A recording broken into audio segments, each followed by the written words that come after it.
Are you making an angry face because you're this close to finishing your essay and you just can't write a conclusion? Well, I'm with you. They can be hard, but welcome to Effective Essay Writing Part 8, a teacher helper video by me, Ashley Marshall.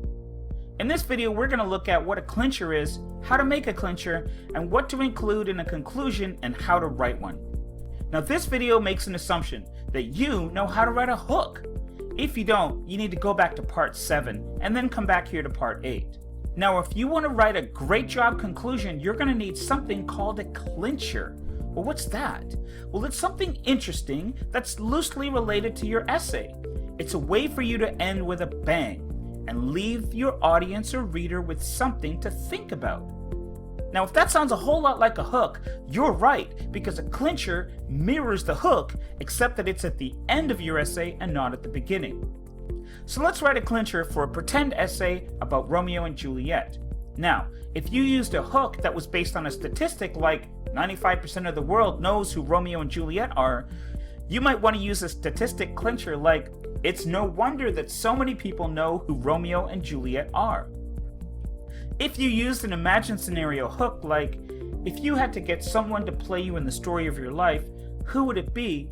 You might want to use an imagined scenario clincher like, well, the complexity of my life demands that Denzel Washington play me in the story of my life. If you used a famous quote as your hook, something like, young men's love lies not truly in their hearts but in their eyes, you might want to end with a clincher that's related to that quote, like, young men like Romeo do fall in love with their eyes and not with their hearts.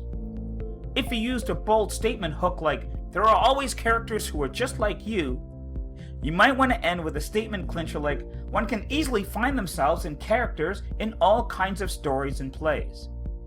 Well, what else should we include in a conclusion? Well, with one exception, we should only be concluding things. If you find yourself re-arguing things from your essay, you're doing it wrong. A conclusion is simply a place to conclude.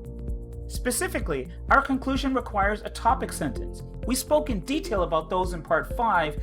If you're not sure what they are or how to do them, I suggest going back there. For our purposes here, our topic sentence will revolve around the thesis of similarities between ourselves and a character from Romeo and Juliet called the nurse. The author and text are also going to be mentioned, and that's William Shakespeare, and the play we're talking about is Romeo and Juliet. Our 3 arguments are also going to be in the conclusion. We detailed those in part 3. I suggest going back there if you need a little help on those.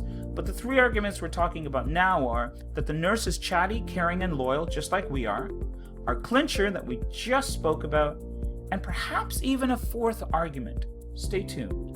So here's the introduction we came up with in our previous video. In every story ever written, one can always find characters like themselves. This is especially true of William Shakespeare's play Romeo and Juliet, where the character of the nurse bears much resemblance to me personally. It is clear that we are both chatty, caring, and loyal. Now, it's important to review our introduction before we write the conclusion, because the entire conclusion, in fact, is going to mirror the introduction. Let's take a shot at it. To conclude, the nurse in William Shakespeare's Romeo and Juliet has many parallels with me. We are both very chatty, caring of others, and loyal to our friends. Furthermore, we have both lost people who are close to us. These similarities demonstrate that we can always find ourselves in fictional stories. Let's see what we have here. Well, this section here is both our topic sentence with a restatement of the thesis and our transition, but it's also our author and text being restated. Down here we have our 3 arguments, and here, lost people who are close to us. Well, that's not one of our 3 arguments. That's in fact the 4th argument. This is not required in every essay, and you may want to check with your instructor as to whether or not they want you to do this, but we've provided further proof in a 4th argument that we actually don't have to spend time proving. And down here, we can always find ourselves in fictional stories. If you recall, that mirrors our hook, and so that is our clincher. Wait a minute. Yay! Look at us! We've written a great conclusion! In this video, we've looked at what a clincher is, how to make a clincher, and how to write a great conclusion. If you're interested in knowing how to edit your essay, how to look for continuity, and what the overall look of your essay should be, you should check out Effective Essay Writing Part 9, another teacher helper video.